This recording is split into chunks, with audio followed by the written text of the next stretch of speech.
बच्चों, आज इस वीडियो में हम पढ़ रहे हैं प्रश्नावली 2.1 के प्रश्न संख्या 6। सलील एक तस्वीर को किसी फ्रेम, तस्वीर की होती है ना फ्रेम, उसमें तस्वीर फिट करते हैं, चौखट में जड़ना चाहता है। तस्वीर 7 से ही 3/5 सेंटीमीटर चौड़ी है। यह है तस्वीर की चौड़ाई। बच्चों, प्रश्न को सावधानी से ध्यानपूर्वक भाषा को समझें। चौखट में उचित रूप से जड़ने के लिए तस्वीर की चौड़ाई 7 से ही 3/10 से ज़्यादा नहीं हो सकती। इसका मतलब क्या है कि ये जो 7 से ही 3/10 है, यह फ्रेम की चौड़ाई है, क्योंकि इससे ज़्यादा हो नहीं सकती।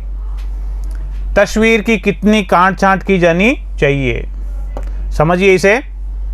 जैसे ये कोई एक फ्रेम है, अब इसमें तस्वीर फिट करनी है, लेकिन तस्वीर की चौड़ाई ज़्यादा है, यानी ये जो फ्रेम की चौड़ाई है ना, इससे ज़्यादा है।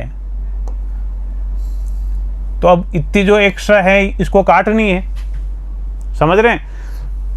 तो तस्वीर की जो चौड़ाई ज़्यादा है, उसमें से जो फ्रेम की चौड़ाई है उसको अगर घटा दें तो कितनी काटनी है वो आ जाएगी। तो यानी इसमें क्या काम करना है? घटाने का काम करना है बच्चों, व्यवकलन का काम है। तस्वीर की कितनी काट छांट की जानी चाहिए?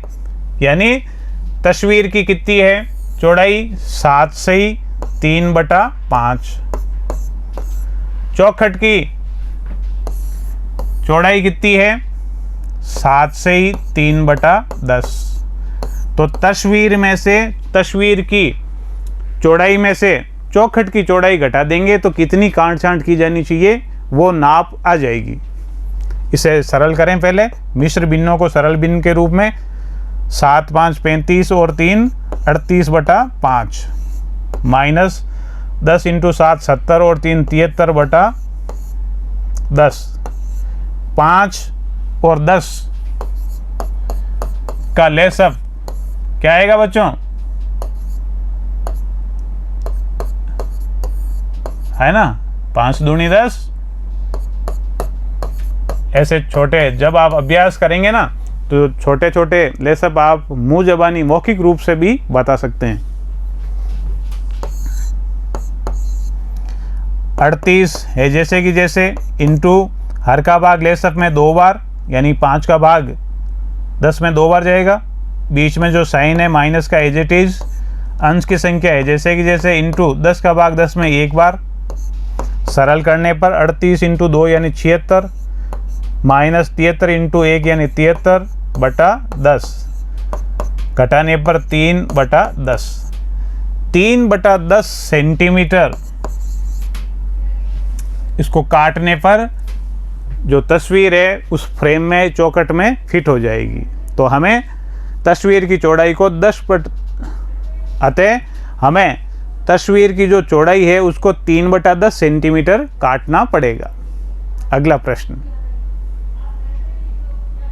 रितु ने एक सेव का 3/5 भाग खाया और शेष सेव उसके भाई सोमू ने खाया। बच्चों, हमने पूर्व में भी पढ़ा है, भिन्न संपूर्ण इकाई के एक भाग को प्रदर्शित करती है।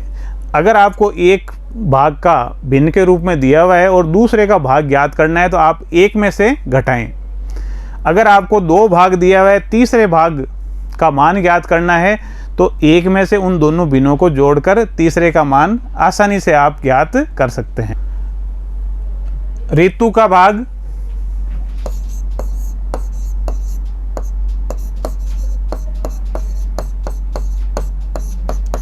3/5, सोमू का भाग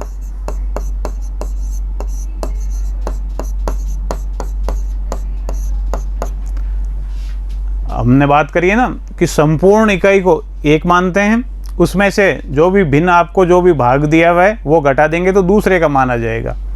तो एक में से 3/5 घटा देंगे, 1/1 माइनस 3/5, 5 लघुत्तम, 1 × 5 माइनस 3 है जैसे कि जैसे, 5 में 5 का भाग 1 बार। सरल करने पर 5 माइनस 3/5 2/5। तो सोमू का भाग है वो 2/5 है और ऋतु का भाग 3/5 है। सेव का कितना भाग सोमू ने खाया? सेव का 2/5 भाग सोमू ने खाया है। किसका हिस्सा ज़्यादा था? तो इन दोनों में से 3/5 और 2/5 में से बताइए किसका हिस्सा ज़्यादा है? बच्चों दोनों में हर समान है 5-5, तो आप अंश की तुलना करके बता सकते हैं।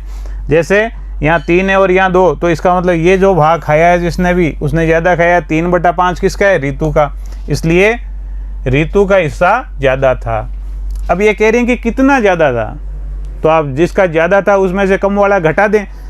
तो 3/5 माइनस 2/5, देखिए हर समान है तो है जैसे कि जैसे, और ऊपर चाहिए योग और व्यवकलन की जो भी क्रिया है, जो भी चिन्ह है वो आप लगा दें। तो 3 माइनस 2 यानी 1/5। कितना ज़्यादा था? 1/5 भाग ज़्यादा था।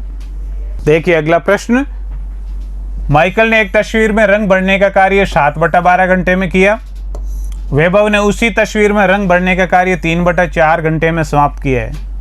किसने ज़्यादा समय कार्य किया है और कितने घंटे ज़्यादा समय कार्य किया है, ये बताना है हमें। बच्चों चूँकि ये जो समय है वो भिन्न के रूप में दिया हुआ है, अगर कोई संख्याओं के रूप में, पूर्ण संख्याओं के रूप में दिया होता तो आप तपाक से बता देते कि नहीं कि एक ने 4 घंटे काम किया, एक ने 6 घंटे काम किया, किसने ज़्यादा किया है? आप बता देते कि साहब जिसने 6 घंटे काम किया वो ज़्यादा है।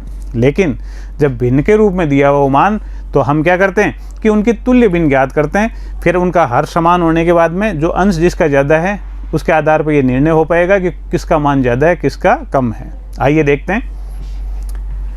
माइकल का समय है 7/12 घंटे।